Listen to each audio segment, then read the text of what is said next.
Sean Sewell with Engearment.com in the beautiful mountains of Colorado with another Lowa review for you. This is going to be in the Lowa Trek Evo GTX Mid. This guy right here. This is a very, very high-end hiking boot, backpacking boot in general that has Gore-Tex and a lot of really nice features. In this review, I'll go over the fit, features, and function of the Trek. Let's get into it.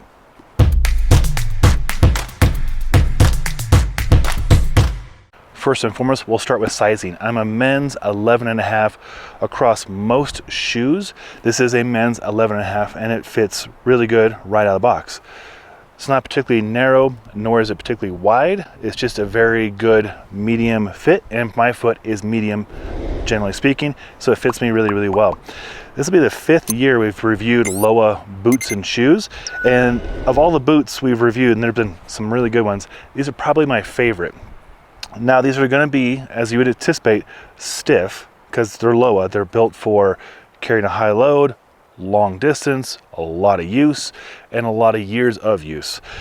We did the Vortex review earlier, and that was a trail running shoe, which blew my mind because that literally was the most comfortable Lowa shoe I've ever tested right out of the box. It was like if Lowa made a better version of a Hoka. It was like that. This is more in line with the traditional Lowas that we reviewed. What it does is it just protects your foot from life when you're hiking, backpacking, fast packing, whatever you're doing. It is a more substantial boot. You get waterproof Gore-Tex all the way up to the very last lace right there. Of course, Gore-Tex is guaranteed to keep you dry. Some people will complain that Gore-Tex keeps your feet a little hotter in the summer. That's just a trade-off. You know, if you want to keep your feet protected and dry, and Gore-Tex is not as breathable as just regular nylon or polyester or whatever synthetic materials. That's just how it goes. The lace system is nice. There's a little doodad right here so you can quickly tie it right there, speeding up the process. On the inside you get a nice wicking material to dissipate that moisture quickly. I actually got these in to review myself, and I love them, but I gave them to my friend Damien. He's Rastafarian, and he has no waterproof boots, and he, for the last 2 months, has been using these every day. He runs a landscape company, him and his crew of 30 people, and he is in it. Like you can tell, they've seen some use. You know, he's worn them quite a bit.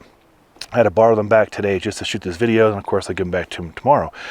We've also used these in what was definitely the wettest festival I've been to, the Overland Expo a few weeks ago. He was wearing these, just traipsing through the mud and the rain with no issues whatsoever, while myself and my other teammates were getting pretty soaked and getting a little miserable. So Damien chose his footwear wisely. Speaking of the footwear, you will notice, because it's legit, it's got Vibram traction. Real grippy, lasts a really, really long time. You get a reinforced toe box all the way around right here, so all these rocks and debris behind me is no issue whatsoever. It's just a really, really well-built hiking boot. Probably the nicest boot we've tested this year, and we test a lot of boots. And it should be the nicest boot. It's also the most expensive boot we tested. $340 US for this. But what you're getting, and if you know Lowa, and you've seen our other videos on Lowa boots and shoes, among the best. I don't really know a better quality boot company out there than Lowa. So there it is. You get one additional hang loop right there in case you do get them wet and you want to dry them out, or you just want easier access to put the boots on, then that is an option. Nice padding in the ankle right there. Just everything you think of in a hiking and backpacking boot is right here. I'll put a link below if you do want to learn more about them or purchase them. If you have experience with them, put that in the comments below as well. Love to hear how you use them, what you think about them. And yeah, we've got a few more reviews for Lowa coming up. So if you want to see those, consider subscribing to our Engearment YouTube channel. The link is below. I'm Sean Sewell, the owner and director of Stoke for Engearment. Until next time, take care.